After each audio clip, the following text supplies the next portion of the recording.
श्रुती चव्हाण संध्याकाळच्या 7च्या बुलेटिनमध्ये तुमचं स्वागत आहे। तत्पूर्वी आजच्या सोने चांदीचे भाव जाणून घेऊया। 24 कॅरेट सोन्याचा दर आहे 1,55,375 रुपये इतका, तर चांदीचा भाव आहे 2,45,000 प्रति किलोच्या आसपास। आता वेळ न दवडता पाहुयाच्या दिवसभरातील सर्वात महत्त्वाच्या आणि चर्चेतील बातम्या।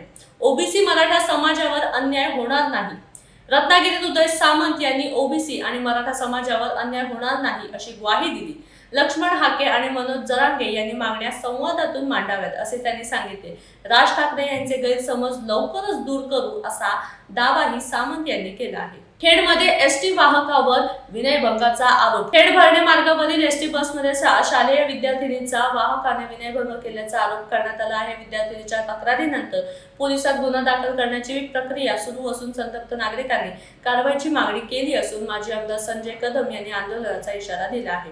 भिवंडीत खड्ड्यांमुळे नागरिक त्रस्त। भिवंडीतील रस्त्यावर मोठमोठे खड्डे पडल्याने वाहन चालक त्रस्त झाले आहेत। 3 कोटी खर्च करूनही रस्त्याची दुरवस्था कायम असून तातडीने खड्डे बुजवण्याची मागणी नागरिकांकडून केली जात आहे। रायगडच्या पालकमंत्री पदासाठी भरत गोगावले यांच्या नावाची चर्चा।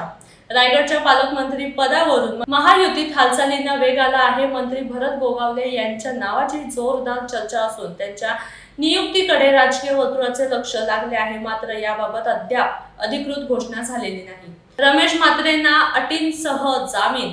डोंबिवलीतील डॉक्टर मारहाण प्रकरणातील आरोपी रमेश म्हात्रेंना हायकोर्टाने अटींसह जामीन मंजूर केला। मात्र लेखी आदेशाअभावी सुटका सोमवारी होण्याची शक्यता वर्तवण्यात आली आहे। बहुमत ज्यांच्याकडे पक्ष त्यांचा, रामदास कदमांचा दावा। रामदास कदम यांनी कपिल सिब्बल आणि संजय राऊत यांच्यावर निशाणा साधत शिवसेना वारसा हक्काने मिळत नाही, बहुमत ज्याच्याकडे पक्ष त्याचा असतो असा दावा करत न्यायालयावर पूर्ण विश्वास असल्याचे त्यांनी सांगितले आहे। दापोलीत गुरे बेशुद्ध अवस्थेत आढळल्याने खळबळ। संशयितांच्या 2 गाड्यांचा पाठलाग करण्यात आला असून एकाला पोलिसांनी ताब्यात घेतले आहे। इतर संशयितांचा शोध सुरू आहे। कोका कोला रोजगार मुद्द्यावर भाजपला डावलले।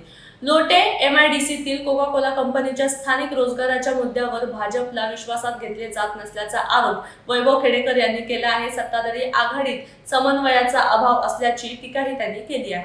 अहिल्यानगरमध्ये शिवसेनेचा आमदार होईल अर्जुन खोतकर। अहिल्यानगर दौऱ्यावर असलेल्या आमदार अर्जुन खोतकर यांनी विशाल गणपती मंदिरात दर्शन घेतले। अनिल राठोड यांच्या कार्यालयाला भेट देत त्यांच्या हिंदुत्ववादी विचारांचे स्मरण केले। आगामी काळात अहिल्यानगरमध्ये शिवसेनेचाच आमदार होईल असा विश्वास खोतकर यांनी व्यक्त केला। खाड्याचा पाडा शाळेतील विद्यार्थ्यांनी बनवले एआय ॲनिमेटेड व्हिडिओ। कर्जत तालुक्यातील खाड्याचा पाडा जिल्हा परिषद शाळेतील विद्यार्थ्यांनी शिक्षकांच्या मार्गदर्शनाखाली एआयच्या मदतीने ॲनिमेटेड व्हिडिओ तयार केले। 3री ते 5वी विद्यार्थ्यांनी कार्यशाळेत उत्स्फूर्त सहभाग घेतला। या अभिनव उपक्रमाचे सर्व स्तरावर कौतुक होत आहे। घोडबंदर किल्ल्यावर रील्स शूटिंगला विरोध। मीरा भाईंदरमधील घोडबंदर किल्ल्यावर रील्स आणि व्हिडिओ शूटिंगला इतिहासप्रेमींनी विरोध केला आहे। किल्ल्याचे पावित्र्य जपण्यासाठी कडक सुरक्षा व नियमभंग करणाऱ्यांवर कारवाईची मागणी करण्यात आली आहे। सोन्याची अंगठी पाहण्याच्या बहाण्याने 32,000ची चोरी।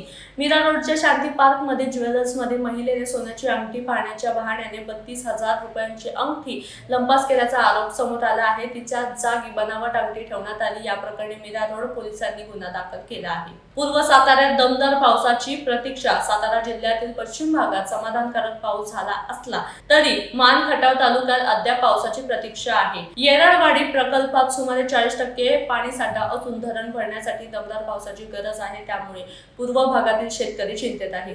महापालिका कर्मचाऱ्यांवर हल्ला, आरोपींचा शोध सुरू। अहिल्यानगरच्या मुकुंदनगरमध्ये पथदिव्यांच्या दुरुस्तीने काम करणाऱ्या महापालिका कर्मचाऱ्यांवर अज्ञात टोळक्याने हल्ला केला। गंभीर जखमी कर्मचाऱ्यावर रुग्णालयात उपचार सुरू असून पोलिसांकडून आरोपींचा शोध सुरू आहे। बंटी माझा लहान आहे, त्याच्याकडे लक्ष द्यावं, हसन मुश्रीफांचं वक्तव्य। कोल्हापुरात डी.आय. पाटील यांच्या स्मरणार्थ सर्वपक्षीय शोकसभा झाली। हसन मुश्रीफ यांनी त्यांच्या आठवणींना उजाळा देत बंटी माझा लहान आहे, त्याच्याकडे लक्ष द्यावं अशी डी.वाय. पाटील यांची विनंती त्यांना आठवली। वाईतील रुग्णालयात मुदतबाह्य औषध दिल्याचा आरोप। वाईतील सिद्धार्थ हॉस्पिटलमध्ये रुग्णाला मुदतबाह्य आणि बुरशी लागलेल्या गोळ्या दिल्याचा नातेवाईकांनी आरोप केला। या प्रकरणी वाई पोलीस आणि अन्न व औषध प्रशासनाकडे तक्रार करण्यात आली असून चौकशीची मागणी केली जात आहे। कोरफळे शिवारात पाणी पोहोचले, आमदार राऊत भाऊक। बार्शी उपसा सिंचन योजनेअंतर्गत कोरफळे शिवारात पाणी पोहोचल्याने शेतकऱ्यांमध्ये आनंदाचे वातावरण आहे।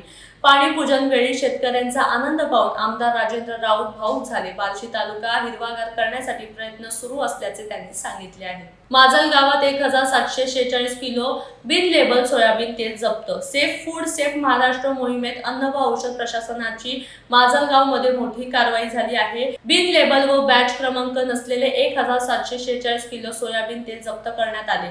आस्थापनेचा परवाना निलंबित करून गोदाम बंद करण्यात आले आहे. रवी राणांच्या वक्तव्याने अमरावती भाजपमध्ये खळबळ. अमरावती रवी राणा यांनी तिवसा मतदारसंघातील उमेदवारीबाबत केलेल्या वक्तव्यावरून भाजपमध्ये संतापाची लाट उसळली आहे. भाजप आमदार प्रवीण पोटे यांनी राणांवर टीका करत उमेदवारीचे निर्णय पक्षाचे वरिष्ठ नेतृत्वच घेत असल्याचे स्पष्ट केले. नालासोपाऱ्यात इमारतीचा सज्जा कोसळला, जीवितहानी टळली. नालासोपारा पूर्वेतील संकेश्वर नगर मध्ये रोशनी अपार्टमेंटचा दुसऱ्या मजल्याचा सज्जा पहिल्या मजल्यावर कोसळला. 2 मजल्यांचा सज्जा जमिनीवर कोसळला असून सुदैवाने जीवितहानी झाली नाही. महापालिका आणि अग्निशमन दलाचे पथक घटनास्थळी दाखल झाले आहे. तर अशाच वेगवान बातम्यांचा आढावा घेण्यासाठी नवराष्ट्राला फॉलो करायला विसरू नका. भेटूया उद्याच्या नवीन बुलेटिनसह. तुर्तास धन्यवाद.